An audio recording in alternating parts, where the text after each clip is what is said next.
এবার যে সমস্ত স্থানীয় এবং বিদেশি প্লেয়ারকে নিয়েছি, দল নিয়েছি, মোটামুটি একটা ভারসাম্যপূর্ণ দল ছিল।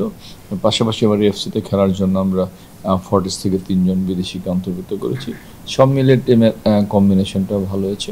আশা করছি যে এবার ভালো কিছু আমরা পাবো টিমের কাছ থেকে। আসলে একটা কোচকে মূল্যায়ন করতে গেলে আরো কিছু সময় দিতে হবে তাকে।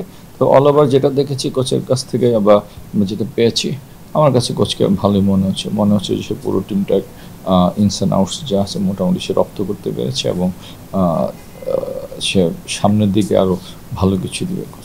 Gold's Gym across 30 plus countries with over 700 plus locations worldwide. Train anywhere, belong everywhere.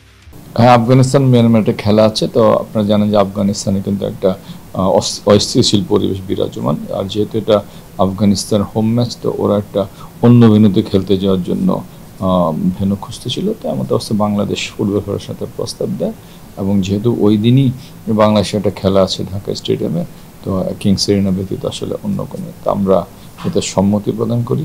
সম্ভবত আগামী মাসে এই ম্যাচটা অনুষ্ঠিত হচ্ছে। না, ফিনান্স কমিটিতে তো আমি নাই 1 বছর ধরে। নাই মানে কি এই কমিটিতে ছিলামই না, সহজ কথা। যেদিন কমিটি হয়েছে ওই দিনই রিজাইন করছি, সেটা তো 1 বছর আগের ঘটনা।